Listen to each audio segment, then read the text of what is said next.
Welcome to Grandma's kitchen. வாழ்க வளமுடன், வாழ்க பல்லாண்டு. அதுல வந்து ஒரு 1.5 ஸ்பூன் இருக்கிற மாதிரி எண்ணெய் போட்டுக்கலாம். அதுல தாளிக்கிறதுக்கு நம்ம இப்ப கொஞ்சம் கடுகு போட்டுக்கலாங்க. அது கூடயே ஒரு 1/4 ஸ்பூன் இருக்கிற மாதிரி சீரகம் போட்டுக்கலாம். சீரகம் வந்து ஃப்ளேவருக்கும் நல்லது, உடம்பு சூட்டையும் தணிக்கும்.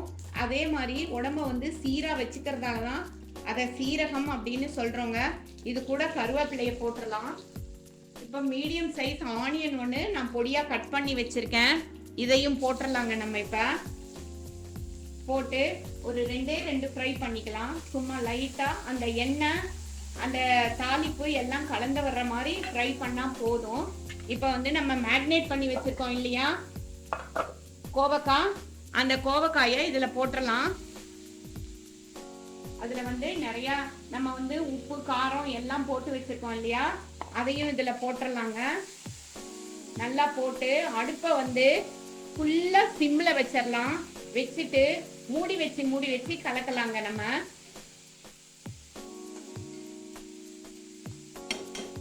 சிம்ல வச்சாதான் பரவாயில்ல. மூடி வச்சு கலக்கணும். ஒரு 10 மினிட்ஸ்ல கோவக்காய் சூப்பரா வெந்து வந்துடும். ஒரு 5 மினிட்ஸ் கழிச்சு நம்ம திறந்து பார்க்கலாங்க. பார்த்தா வந்து கோவக்காய் வந்து நல்லா, அதாவது ஒரு மாதிரி சுருண்டு வெந்து வந்திருக்கு முக்காவாசிக்கு. இப்போ வந்து கட் பண்ணி வச்ச மீடியம் சைஸ் தக்காளி ஒன்று போட்டுடலாம். முதல்லயே தக்காளி போட்டா கோவக்காய் வந்து வேகாதுங்க. அதனால தக்காளி ஒன்று போட்டுட்டு லைட்டா உப்பு, ரொம்பலாம் ஜாஸ்தியா வேண்டாம், ரொம்ப லைட்டா போட்டுக்கலாம். ஃபைனலி உப்பு காரம் எல்லாம் பார்த்து நம்ம வந்து போட்டுக்கலாங்க. இப்போ வந்து இதை வந்து கொஞ்சம் நல்லா எல்லாம் கலந்து கலக்கி விடலாம். தக்காளி வந்து ஒரு 5 மினிட்ஸ் நல்லா சுருண்டு வேகிற மாதிரி ஃப்ரை பண்ணிடலாங்க.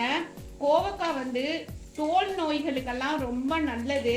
தோல் நோய்க்கு வந்து தோலுக்கு வந்து எதிர்ப்பு சக்தியை கொடுக்குது. தேமல் சுமாராகிறதுக்கு, அப்புறம் வந்து நிறைய விதமான இந்த சிரங்குன்னு சொல்லுவாங்க இல்லையா, அது மாதிரி ஐட்டங்கள்லாம் நம்ம தோல்ல வந்து அண்டாம இருக்கிறதுக்கு யூஸ் ஆகுது. அது இல்லாம தலையில உள்ள பொடுகு, முடி உதர்வு இதையெல்லாம் ரொம்ப தடுக்குதுங்க. வாரத்துக்கு 2 நாள் கோவக்காயை சேர்த்துக்கிட்டோம்னா ரொம்ப ரொம்ப நல்லது.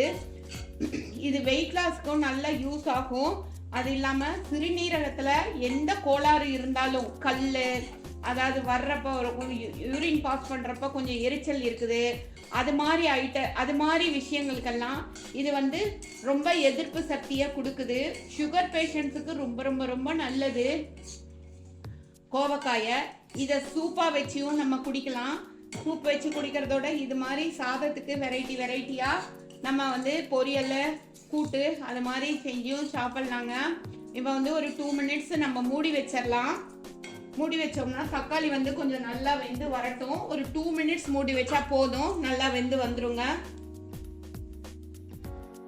இப்ப கோவக்காய், தக்காளி, வெங்காயம் எல்லாம் சூப்பரா ஒன்னோட ஒண்ணு நல்லா மெர்ஜா இருக்குங்க. நம்ம வந்து மேக்னேட் பண்றப்ப கோவக்காவுக்கு தகுந்த அளவு தான் உப்பு காரம் எல்லாம் போட்டோம். இப்ப அதுக்கு பத்தாது, அதனால வந்து கொஞ்சமா உப்பு, ரொம்ப வேண்டாம், மீடியம் அளவு, பாதி அளவு உப்பு, அதுக்கு தகுந்த மாதிரி காரம் எல்லாமே போட்டுடலாங்க. போட்டுட்டு இது ஒரு 2 மினிட்ஸ் கலக்கணும்னா நம்மளோட கோவக்காய் மசாலா பொரியல் சூப்பரா ரெடி ஆயிடுச்சுங்க. நிறைய பேர் பார்த்துட்டு இருக்கீங்க. பார்க்குறவங்க எல்லாம் ஒரு சப்ஸ்கிரைபை போட்டுருங்க. டில் தி எண்டு நம்மளோட வீடியோக்களை பாருங்க. நிறைய ஹெல்த் டிப்ஸோ இல்ல நம்ம ஸ்டோரேஜ் சம்பந்தமான டிப்ஸு, இல்ல என்டர்டைன்மெண்ட்க்கு ஒரு கடி ஜோக்கு ஏதாவது ஒன்று சொல்லியிருப்பேன். எல்லாமே நம்மளுக்கு யூஸ்ஃபுல்லா இருக்கும். பார்த்து என்ஜாய் பண்ணுங்க. நம்மளோட கோவக்காய் பொரியல் ரெடி ஆயிடுச்சு. இப்போ இதை ஒரு சர்விங் பவலுக்கு மாத்திரலாம். சூப்பரான சுவையான ஒரு கோவக்காய் பொரியல் வந்து நம்மளுக்கு ரெடி ஆயிடுச்சுங்க. நிறைய 2-3 வெரைட்டி கோவக்காய் பொரியல் இருக்கு. இன்னைக்கு வந்து நான் இந்த மசாலா பொரியல் சொல்லியிருக்கேங்க. கோவக்காய் ஃப்ரை இருக்கு, கோவக்காய் ரைஸ் இருக்கு, எல்லாமே நம்மளோட கிராண்ட்மாஸ் கிச்சன்ல நான் சொல்லியிருக்கேன். எல்லாரும் பார்த்து என்ஜாய் பண்ணுங்க. தேங்க்ஸ் ஃபார் வாட்சிங் அவர் கிராண்ட்மாஸ் கிச்சன். தேங்க்யூ.